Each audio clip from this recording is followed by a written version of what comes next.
Admiral Sarah Chen stood at the observation deck of the ESS Prometheus, Earth's most advanced research vessel, watching the swirling anomaly that her team had discovered at the edge of known space. The purple-black vortex pulsed with an otherworldly energy that their sensors struggled to comprehend. This wasn't just another scientific curiosity. It was a threat that could unravel the fabric of space-time itself. The quantum decay is accelerating, Dr. Marcus Patol reported, his holographic display casting a soft blue glow across his worried features. At current rates, it'll reach populated systems within 5 years. Sarah's jaw tightened. 5 years to prevent a catastrophe that would make a supernova look like a firecracker. And yet, when she presented their findings to the Galactic Alliance's Science Council 3 months ago, they'd dismissed it as unverified human speculation.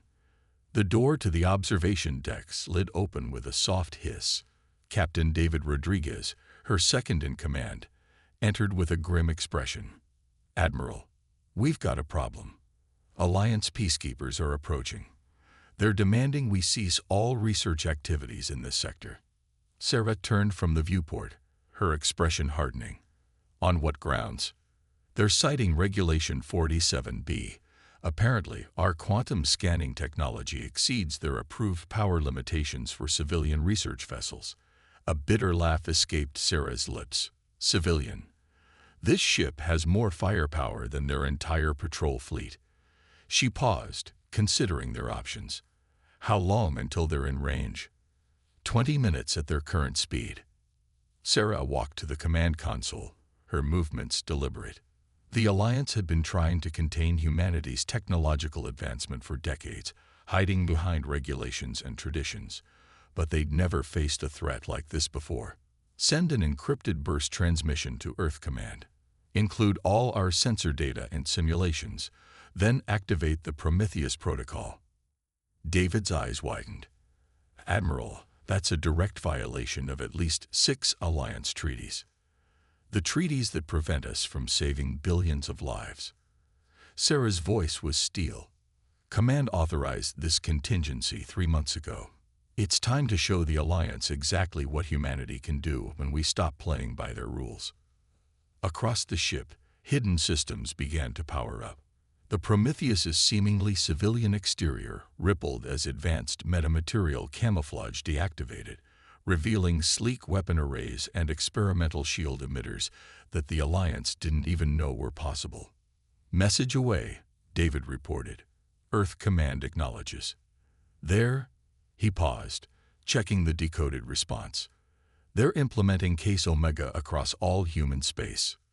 Sarah nodded grimly. Humanity had hoped it wouldn't come to this, but they'd been preparing for years. Every human colony, every research station, every fleet had contingency plans for the day when the Alliance's fear of progress became more dangerous than breaking away from it. "Open a channel to the approaching peacekeepers," she ordered. The main screen flickered to life, showing a stern-faced Drachnid officer. His scaled features registered surprise at Sarah's calm demeanor. "This is Admiral Chen of the Earth science vessel Prometheus. Be advised that we are conducting critical research regarding a Class X temporal anomaly. Any interference will be considered an act of aggression against human space." The Drachnid's yellow eyes narrowed. "Admiral, your vessel is in violation of Alliance regulations. Power down your systems and prepare for inspection." Sarah smiled, but there was no warmth in it.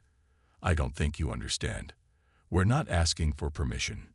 She nodded to David, who activated a sequence on his console. The space around the Prometheus shimmered as dozens of stealth drones decloaked, their weapons trained on the peacekeeper vessels. They had been there the whole time, invisible to Alliance sensors. "Those are military-grade cloaking devices," the Drachnid sputtered. "Your species claimed that technology was theoretical." "We claimed a lot of things," Sarah replied coolly. "Now you have a choice. You can turn around and report to your superiors that the game has changed, or you can try to enforce those regulations. But I should warn you, your weapons won't work anymore. We built them, after all." The Drachnid's face paled as his crew confirmed that their weapon systems had gone dark. Sarah could almost see the realization hitting him. How many other theoretical technologies had humanity secretly mastered? The Alliance Council will hear of this, he threatened weakly. Good, Sarah replied. Tell them humanity is done letting their fear of progress endanger the galaxy. Tell them we're done pretending to be less than we are. And tell them that in 5 years, something is coming that will destroy everything unless we act now. She cut the transmission and turned back to the viewport, watching the peacekeeper ships retreat. Behind her, the crew of the Prometheus worked with quiet efficiency, their movements precise and practiced. They had trained for this day, knowing it would come eventually. Send word to the research fleet, she ordered. Begin full quantum containment procedures. We got work to do, and we're doing it our way now. As the Prometheus's engines powered up, Sarah thought about the message that would be spreading across Alliance space by now.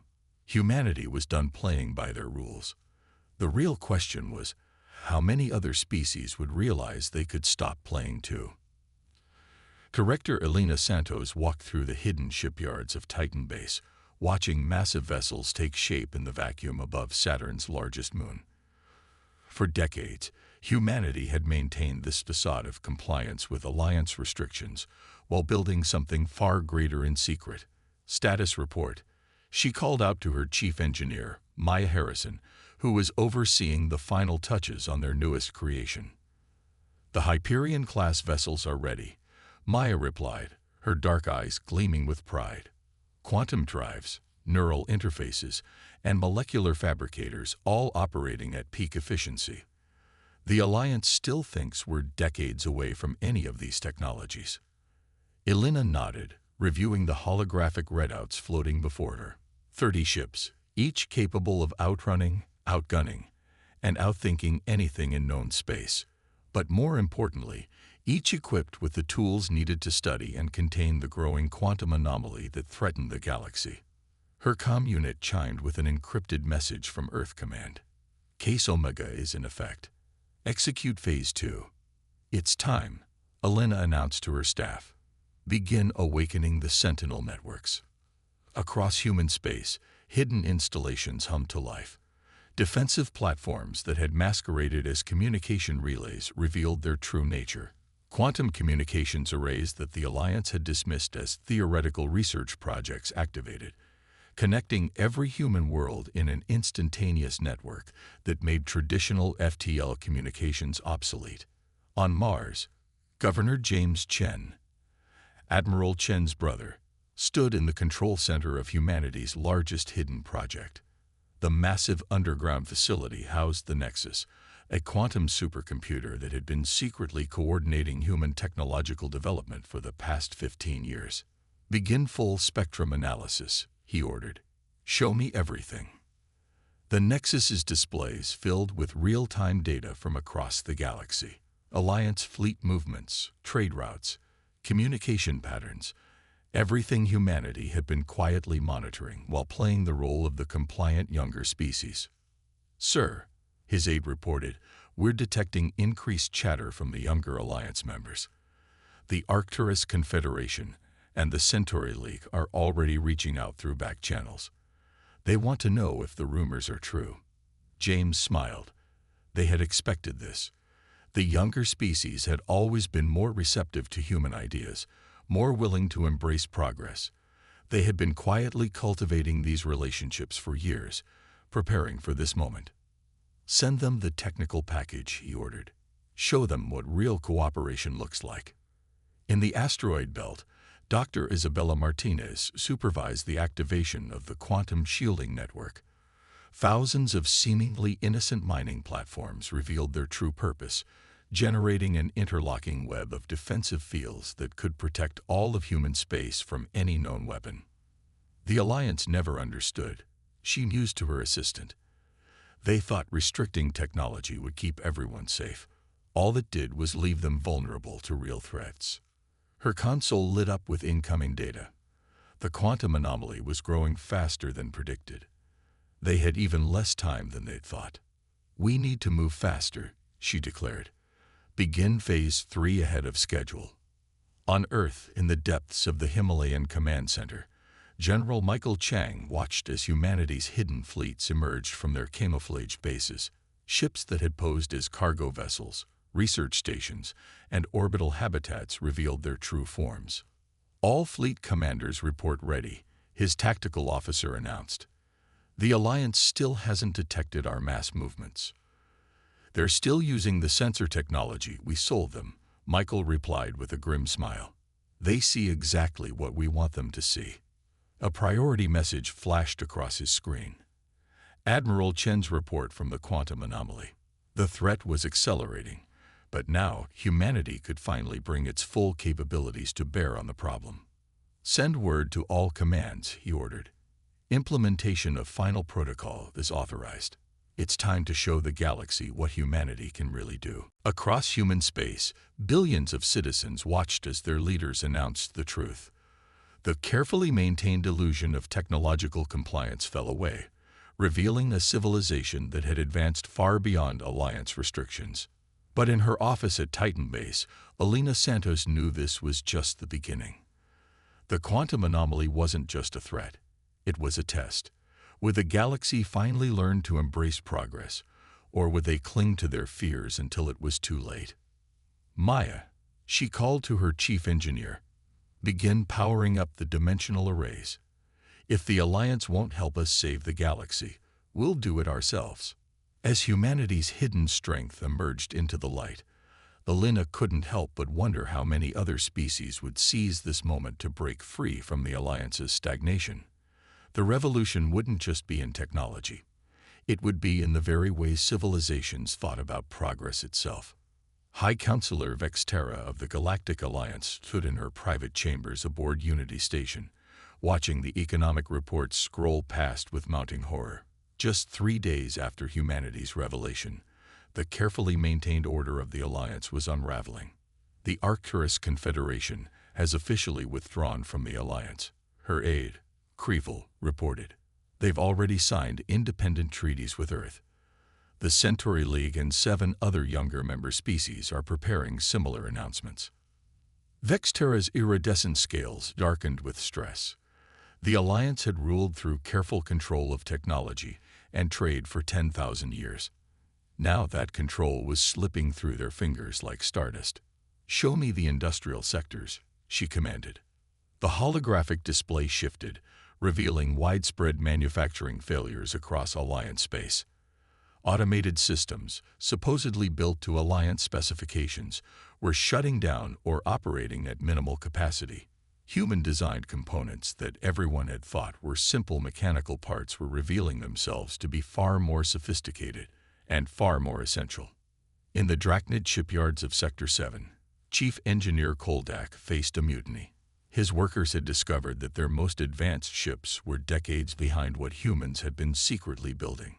"The humans gave us ships that could barely reach light speed," one worker shouted, while they had vessels that could bend space itself. Koldak couldn't argue. The technical specifications that humanity had released showed capabilities that the Alliance had deemed impossible. Quantum drives that made traditional FTL look primitive. Neural interfaces that transformed ship control from a task to an art form. And most devastating of all, defensive systems that could render most Alliance weapons useless. On the trading world of New Valentia, the young Meridian species watched their stock markets collapse. But unlike the older Alliance members, they saw opportunity in the chaos. "The humans aren't hoarding their technology," Merchant Prince Zoret declared to her council. "They're offering to share it freely with any world that's willing to embrace progress. The only price is independence from Alliance restrictions." Her words sparked fierce debate, but the decision was already clear. The Meridians had always chafed under Alliance regulations. Now they had a choice: remain bound to the old order, or step into a future where advancement was celebrated rather than feared. In the depths of Alliance intelligence, Director Selmak reviewed reports from agents across human space. The picture they painted was both fascinating and terrifying. They weren't just hiding their technology, he reported to the emergency council session. They were building an entirely parallel civilization. Their visible infrastructure was just the surface. Beneath it lay a network of quantum communications, automated manufacturing, and defensive systems that we never detected. The council chamber erupted in accusations and demands for action. But Selmac wasn't finished. More importantly, they've proven that the quantum anomaly is real. Their sensors have detected similar phenomena forming in 3 other sectors. While we debate, they're already working to contain these threats. In the Centauri League's capital, Ambassador Lina Terrell watched the latest transmission from Earth. The humans were offering immediate technological assistance to any world threatened by the quantum anomalies. More importantly, they were sharing their research openly, allowing other species to verify their findings and contribute to solutions. "This is how it should have been all along," she told her staff. "Progress through cooperation, not control." The Alliance's response to the crisis only highlighted the contrast. While human ships deployed experimental containment fields around the anomalies, the Alliance Council was still debating whether to acknowledge the threat's existence. In the industrial world of Forge Prime, the machine-integrated Koveri species made their decision. Their entire civilization was built on technological advancement, held back only by Alliance restrictions. Within hours of humanity's revelation, they had begun reorganizing their society around the new possibilities. "The humans have shown us that our dreams were too small," Forge Master Ix announced. "We limited ourselves because we believed the Alliance's lies about the dangers of progress. No more." Back on Unity Station, High Counselor Vexterra received the latest report. 20% of Alliance members had either left or declared their intention to leave. Trade routes were being redrawn. Military alliances were shifting. And through it all, humanity continued to share technology and knowledge freely with any species willing to think differently about progress. They didn't just break free, she realized, speaking to her empty chamber. They shattered the very foundations of our control. And they did it without firing a single shot. As she watched another trade fleet bypass Alliance space entirely, using human-provided quantum corridors, Vexterra understood that this was more than a political crisis. It was the end of an era. The question was no longer how to maintain control, but whether the Alliance itself would adapt or become obsolete in the new order taking shape across the galaxy. The command center of New Horizons Station hummed with activity as representatives from 17 different species gathered for the first meeting of what humans were calling the Progressive Alliance. Admiral Sarah Chen, now serving as Earth's chief diplomat, watched the diverse group with quiet satisfaction. "The quantum containment fields are holding," Dr. Marcus Patol reported, displaying the latest data from the anomaly sites. "With the Koveri's computational assistance and Meridian energy focusing technology, we've reduced the decay rate by 60%. Sarah nodded, remembering how differently things might have gone if they'd stayed bound by Alliance restrictions. Instead of hiding their discoveries, they were now part of a collaborative effort that drew on the strengths of multiple species.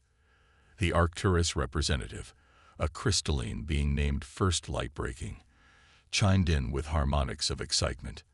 "Our deep space sensors, enhanced with human quantum technology, have mapped 3 additional anomalies. But more importantly, we believe we found a way to predict where new ones will form." In the 3 months since humanity's departure from the Alliance, a new kind of interstellar community had begun to take shape. Not one built on control and restriction, but on shared progress and mutual support. On the engineering level of the station, Maya Harrison worked alongside Koveri and Centaurian technicians, integrating their various technologies into something entirely new. The Koveri's machine-enhanced minds complemented human intuition, while Centaurian energy manipulation techniques pushed the boundaries of what their combined technology could achieve. The old Alliance would have called this dangerous. Maya's Koveri colleague, Interface Master Zix, observed as they tested a new form of quantum shielding. They never understood that true safety comes from understanding, not ignorance. Maya smiled, watching their experimental shield ripple with colors no human eye could naturally perceive.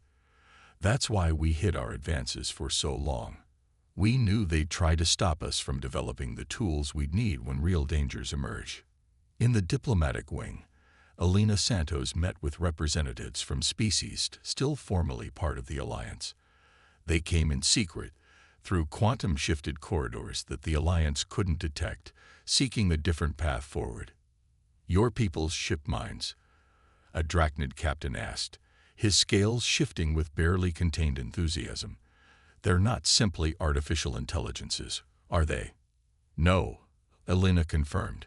"They're quantum consciousness matrices, capable of true growth and innovation, something the Alliance claimed was impossible and too dangerous to attempt." The captain's aide, younger and less constrained by traditional thinking, leaned forward. "And you're offering to share this technology?" "Without restrictions. With safeguards," Elena clarified. "We believe in progress, but we also believe in responsibility. Every species that joins us agrees to a basic ethical framework. Beyond that, they're free to develop in their own way." In orbit around Jupiter, the newly established Quantum Research Institute hosted scientists from 24 worlds. Here, the Meridian's natural talent for energy manipulation combined with human quantum theory and covariant computational models to push the boundaries of what was possible. Dr. Isabella Martinez stood in her lab, watching a holographic simulation of the contained anomalies. The Alliance thought that by limiting technology, they could prevent disasters, she told her mixed-species research team. Instead, they nearly guaranteed one. "If we hadn't developed these capabilities in secret, we'd be watching reality itself unravel." A junior researcher, a bioluminescent centaurian named Lix, raised an appendage. "But how did humans advance so quickly without being detected? Our histories suggest your species only achieved spaceflight a few centuries ago." Isabella's smile held a hint of pride. "We learned early on that the best way to hide advancement was to make it look like compliance. Every primitive human technology we shared with the Alliance contained layers of sophistication they never noticed. We were teaching them, even as they thought they were restricting us." Back in the command center, Sarah received word that another quantum anomaly had been detected, this one near the core worlds of the old Alliance. For a moment, she wondered if they would ask for help, or if their pride would prevent them from acknowledging the crisis. "We're receiving a transmission," her communications officer reported. "It's from High Counselor Vextera herself."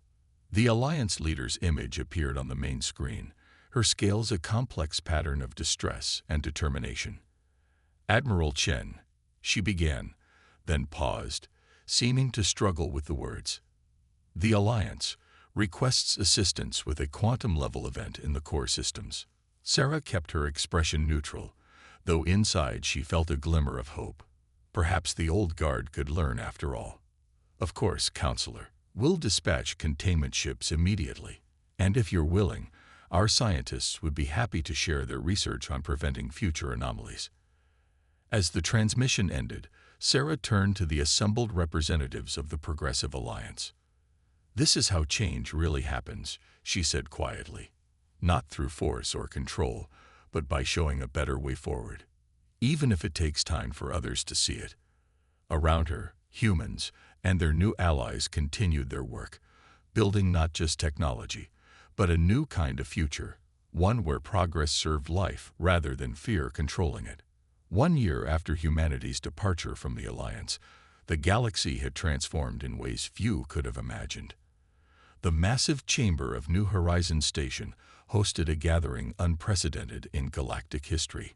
Representatives from both the Progressive Alliance and the reformed Galactic Alliance meeting as equals. Admiral Sarah Chen stood at the podium, surveying the assembled delegates. The quantum anomalies that had sparked this revolution were now contained, their energy harnessed to power new technologies that benefited all species. But the real changes went far deeper than technology. 1 year ago, she began, we faced a choice between maintaining comfortable restrictions or embracing uncomfortable truths. Today, we gather not to celebrate victory, but to acknowledge transformation. In the audience, High Counselor Vextera sat alongside leaders of the species that had once been under her control. Her scales now shimmered with the iridescent patterns of wisdom rather than authority. The old alliance hadn't dissolved. It had evolved, forced to adapt or become irrelevant in a galaxy that had outgrown its fears. The quantum anomalies taught us something vital. Sarah continued. Progress isn't just about technology. It's about how we respond to challenges, how we work together, and most importantly, how we view change itself. Director Elena Santos, watching from her position among the Earth delegation, remembered the hidden shipyards of Titan Base. They were hidden no longer. Now they served as innovation centers, where multiple species collaborated on new discoveries. The latest breakthrough, a fusion of Koveri machine integration and human quantum computing, promised to revolutionize space travel yet again. We've learned that true strength lies not in what we can restrict, Sarah's voice carried across the chamber, but in what we can achieve together. The Meridian's energy manipulation, combined with Arcturus crystalline computing and human quantum theory, hasn't just contained the anomalies, it's opened up entirely new fields of science. Dr. Marcus Patel, now heading the Interspecies Quantum Research Initiative, nodded in agreement. His team had recently made breakthroughs that would have been impossible under the old system of separation and restriction. The very forces that had threatened to tear reality apart were being transformed into tools for advancement. In the industrial sectors, the integration of technologies had led to an unprecedented era of prosperity. Koveri manufacturing efficiency merged with human innovation, and Centaurian energy control created production systems that benefited all worlds, not just the privileged few. But our greatest achievement, Sarah continued, isn't technological. It's the proof that different species with different perspectives and capabilities can work together without losing their unique identities. We don't need to fear progress or control it. We need to guide it with wisdom and share it with compassion. The younger races that had first joined humanity's exodus sat proudly among the delegates. They had proven that rapid advancement didn't lead to chaos when paired with ethical frameworks and mutual support. The Arcturus Confederation's crystalline cities now hosted universities where multiple species studied together, each bringing their own insights to shared challenges. Maya Harrison, watching the proceedings through quantum link from her new research facility on Mars, smiled as she saw her Koveri colleagues teaching human students about machine integration while learning human intuitive problem-solving in return.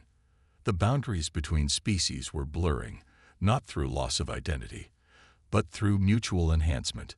Today, Sarah announced, we signed the Galactic Concordat, not a treaty of restrictions, but a commitment to shared progress and mutual support. Every species remains free to develop in their own way, bound only by ethical principles we all agree upon. In the shadows of the chamber, members of the old Alliance Guard watched with mixed emotions. Some still clung to their beliefs about control and safety through restriction. But more and more were seeing the evidence before them. A galaxy advancing faster than ever, yet growing more stable rather than less. The quantum anomalies showed us that the universe holds dangers we can only face together, Sarah concluded. But they also showed us that our greatest threat was our own fear of progress. Today we move forward not as rulers and subjects, not as advanced and primitive, but as equals on a journey of discovery. As the delegates rose to sign the Concordat, Dr. Isabella Martinez activated the quantum display she and her team had prepared. Above the chamber, a real-time visualization showed the flow of information, trade, and cooperation across known space. No longer divided into rigid territories, the galaxy had become a living network of mutual advancement. The old alliance's hierarchical structure had given way to something more organic, a federation where leadership was earned through innovation and cooperation rather than imposed through control. Even the species that had initially resisted change were beginning to see the benefits of this new approach. This isn't an ending, Sarah told the assembled delegates as the last signatures were recorded.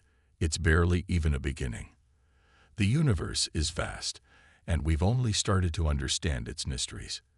But together, we can face whatever challenges await us. As the ceremony concluded, Admiral Chen looked out at the stars visible through the station's quantum crystalline windows. Somewhere out there, new challenges and discoveries waited. But this time, they would face them as a united galaxy, stronger through diversity, advancing through cooperation, and guided by shared wisdom rather than shared fears. The dawn of tomorrow had arrived, and it was brighter than anyone could have imagined.